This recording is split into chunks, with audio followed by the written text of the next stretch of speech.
माता ने विचार किया अब क्या किया। जब बच्चे दौड़ करके आ गए, पिताजी आ गए, पिताजी आ गए, जल्दी से मुझे लाओ, मुझे भूख लग रही। अब सुशीला समझा कैसे नहीं अपने बच्चों को। बोली बेटा आज तुम्हें पता नहीं,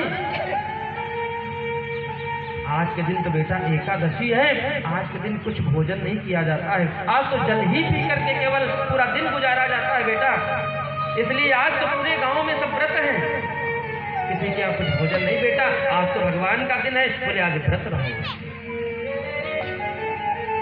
उस दिन भी बच्चे बिना भोजन किए केवल जल पी करके ऐसे ही सो गए।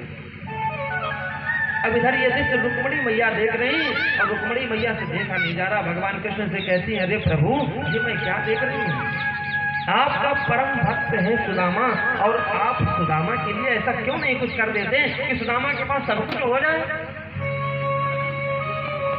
आपको तो केवल एक बार केवल बोलना है, उससे सब कुछ प्राप्त हो जाएगा। भगवान आप ऐसा क्यों नहीं करते हैं।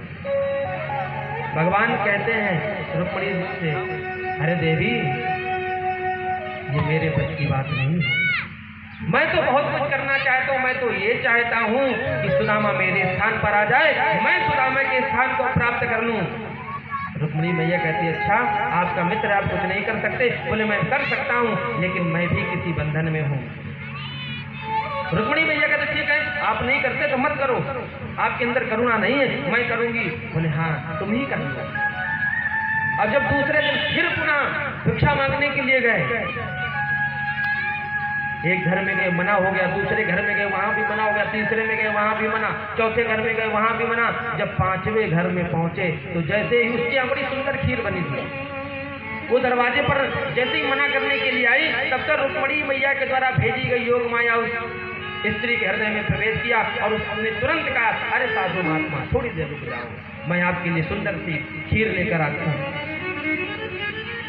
और बड़े से पात्र में खीर भर करके ले आई। सुदामा जी को जी बोले ले जाओ संत महात्मन खूब पाइए और अपने घर में भी सबको पवाइए। अब तो सुदामा जी बड़े प्रसन्न, रुक्मिणी मैया बड़ी प्रसन्न, भगवान से कहते देखो प्रभु ये काम आप भी तो कर सकते थे जो मैंने किया है। भगवान कहते तुमने बहुत अच्छा काम किया है। सुदामा जी खीर से भरे प्यालियों को लेकर बड़ा आनंदित होकर के जा रहे हैं। इधर पीछे से तब तक सुदामा जी को आवाज सुनाई पड़ी कि पीछे से जान पड़ता है तो कोई जानवर बड़ी जोर से कटपट की आवाज करते हुए दौड़ते चले आ रहे हैं। सुदामा जी ने पीछे मुड़ करके देखा तो क्या देखा कि पीछे से राजा की सेना घोड़ों के साथ में दौड़ती हुई जा रही। अब जैसे ये देखा तो सुदामा जी ने सोचा कि बीच रास्ते में ऐसा ना मेरे ऊपर चढ़ जाए, तो दौड़ करके बेचारे किनारे होने के लिए जैसे ही बढ़े तो पैर में एक पत्थर लगा और जैसे ही पत्थर लगा तो सुदामा जी गिर पड़े। तो हाथ में पात्र था हाथ से छूट गया, वो खीर उस पात्र से बाहर आ गई। और जब तक सुदामा जी संभलते उठते और उठ करके जैसे ही देखा तो क्या देखा कि एक कुत्ता उस खीर को बड़े प्रेम से पा रहा है। अब तो सुदामा जी आश्चर्य में पड़ गए।